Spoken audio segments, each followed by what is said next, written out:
pain you keep feels safer than the peace you don't. You notice it in the small moments, when someone genuinely compliments you, and you instantly deflect it with a joke. When a relationship has been calm for too long, and you catch yourself starting a fight just to break the silence. When things actually start going well, and instead of enjoying it, you sit there waiting for the other shoe to drop. Here's the part that's hard to admit. That discomfort you feel in the middle of peace isn't random.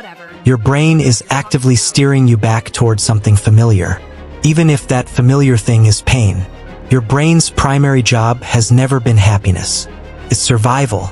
And survival depends almost entirely on predictability.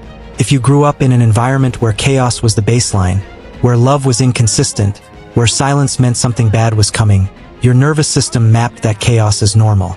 So now, years later, calm feels dangerous. Not because it actually is, but because your body never got the memo that the war is over.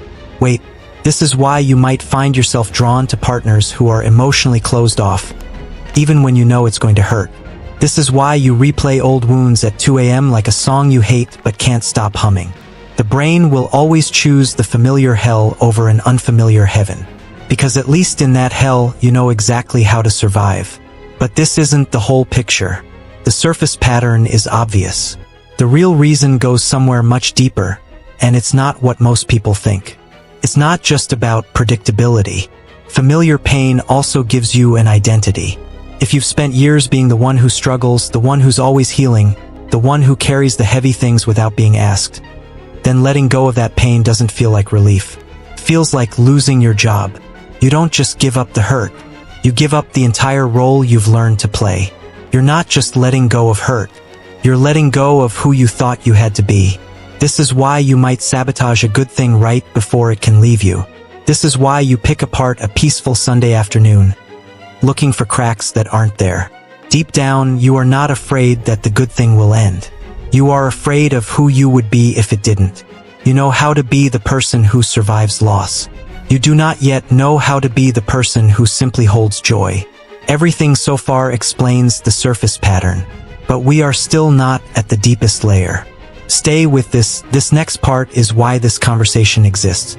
There is a specific mechanism happening in your body that nobody talks about.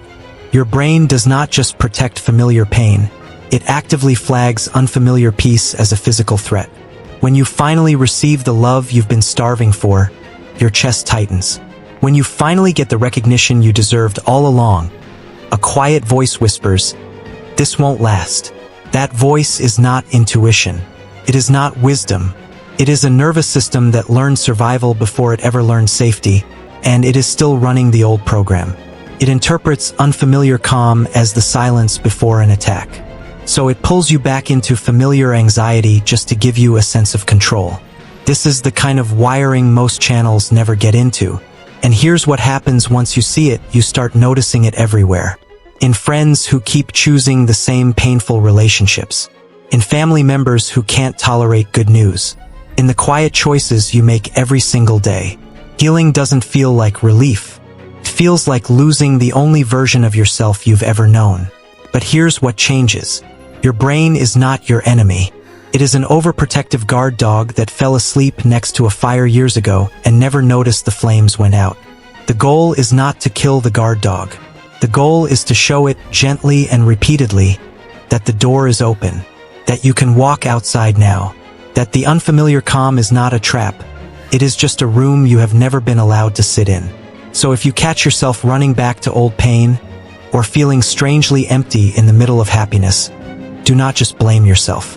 Understand what is actually happening. Your brain is not broken. It is loyal to a script it memorized when you were small. And rewriting that script does not start with fixing yourself. It starts with noticing the strange comfort of familiar pain, and then choosing one terrifying moment at a time to tolerate the silence of something new. Because the real prison is not the pain. It is the quiet belief that you wouldn't know who you are without it.